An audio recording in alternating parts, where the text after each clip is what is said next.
Welcome, recruits. I am absolutely thrilled to have you here at the Reading Detective Academy for today's explainer.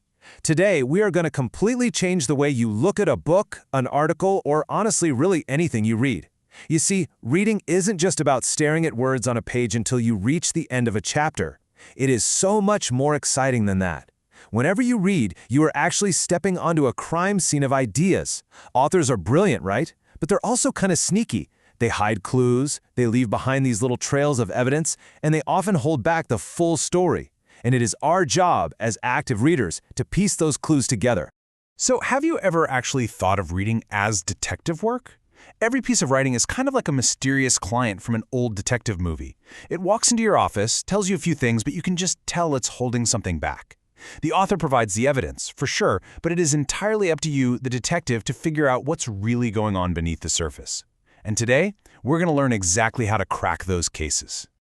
To do this, we need a very special tool, the inference. Making an inference is coming up with a logical conclusion built by combining text clues with your own knowledge. Basically, it's figuring out something the author doesn't say directly. It's that deeper idea you pull from the text that isn't literally printed there. But listen to me very carefully, detectives. An inference is never just a random guess. A guess is just a wild shot in the dark. An inference?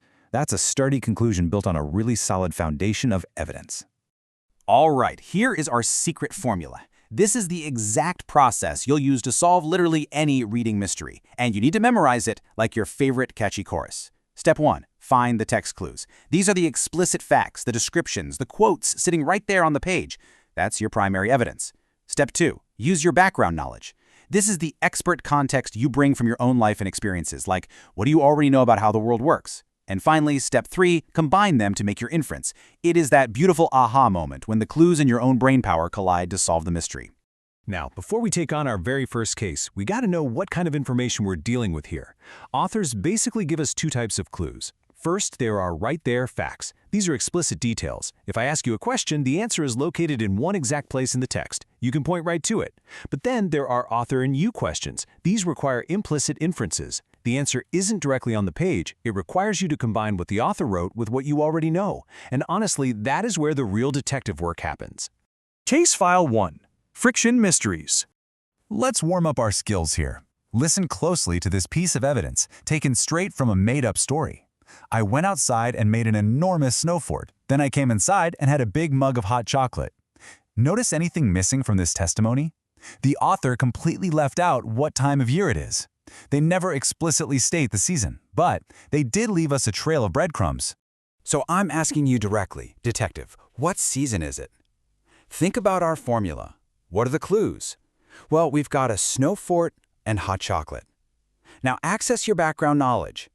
What do you actually know about those two things? You don't exactly build snow forts in July, do you? And this brilliantly illustrates the formula in action. We take our text clues, the snow fort and hot chocolate, and we add our background knowledge that people only build things out of snow when it's freezing, and hot chocolate is the classic cold weather drink. Put them together, and the only logical conclusion is that it's winter. The text never actually says the word winter, but your evidence proves it beyond a shadow of a doubt. Awesome job.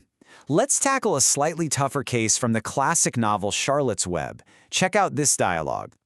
"Where's Papa going with that axe?" said Fern to her mother as they were setting the table for breakfast. "Out to the hog house," replied Mrs. Arable. "Some pigs were born last night."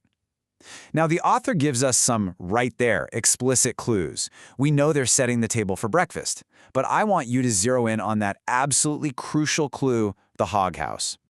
Based only on that short conversation, I want you to figure out the setting. Where does the Arable family actually live? The author doesn't just hand us the location on a silver platter here. We have to work for it. Let's run the formula. Text clue, they have a hog house and they raise pigs. Background knowledge, raising pigs requires a whole lot of land and space, which is definitely not something you see in a crowded city or your typical suburban neighborhood. The inference, the Arables live in a rural farm setting. You literally use the clues to build the world of the story in your own mind. Now, as you dive into longer books, keeping track of all these character and setting clues can get a bit complicated. That's why top detectives use tools, like the 5 W's and H chart. You can use this right in your classroom to track the who, what, when, where, why, and how of a story. Approach it for you? Use different colored highlighters. Use one color for explicit right there facts, and another color for the implicit inferences you make using your background knowledge. It just perfectly organizes your evidence. Case File 2, Nonfiction Profiles. Inferences aren't just for made-up stories. We can use them on real historical figures, too. Let's examine this factual statement from an article. In 2007, the legendary jazz singer Ella Fitzgerald got her own postage stamp. Now, this is an explicitly stated fact, but as detectives, we want to know what this fact actually means in the bigger picture. So here's my challenge to you. What does this tell us about how people view Ella Fitzgerald? The text doesn't say, people think Ella Fitzgerald is blank. We have to figure it out by looking at the clue, getting a postage stamp, and combining it with what we already know about the world. Boom! The clue is the stamp. And your background knowledge tells you that getting your face on a government postage stamp is a massive honor, usually reserved for presidents, heroes, and cultural icons. Therefore, we can safely infer that she is highly admired and respected by society. The evidence totally supports the conclusion, and everything just clicks right into place. Okay, time for a major historical case. Meet our person of interest, Frederick Tudor. We are talking about the early 1800s here. This guy gets the absolute crazy idea to cut up ice from freezing ponds in New England and ship it all the way across the world to sweltering hot places. Here are the clues we gathered. He tackled a problem nobody had figured out to ship this ice. He had a big breakthrough by inventing brand new harvesting tools and using sawdust to insulate the ice. And ultimately, he became a millionaire known as America's Ice King. So the crucial point here is that the author never actually describes Tudor's personality. They just tell us what he did. But look at our inferences. A guy who invents new tool and uses sawdust in totally new ways, we infer he's incredibly innovative and smart. A guy who tackles a problem nobody else could figure out and successfully ships frozen water across the globe, we infer he is fiercely determined. You figured out exactly what kind of person he was just by reading between the lines of his actions. Let's dig just a little deeper into the Tudor file. Before he came along, the text hints that ice was a luxury only for the super rich. But why? Again, it doesn't say outright, so let's follow the evidence trail. Clue 1, it required teams of men, which means hard labor. Clue 2, they used sharp saws, which means the work was super dangerous. Clue 3, it needed special ice houses, which means it was expensive to store. Difficult labor plus danger plus expensive buildings equals a product that costs a fortune. We literally inferred how the 1800s ice business worked just from 3 small clues. The detective's golden rules.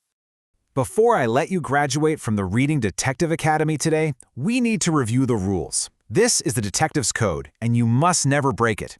First, remember that an inference is not a wild guess pulled from thin air. Second, always support your inference with evidence. If you can't point to the clues that led you to your conclusion, you aren't doing detective work.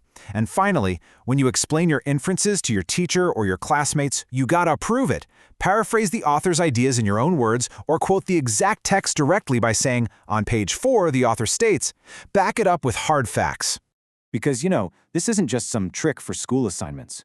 You use this skill every single day, whether you're trying to figure out the real tone of a friend's text message or understanding what a commercial's really trying to sell you. So, as you head out into the real world, armed with your new secret formula, I leave you with this final question to think about.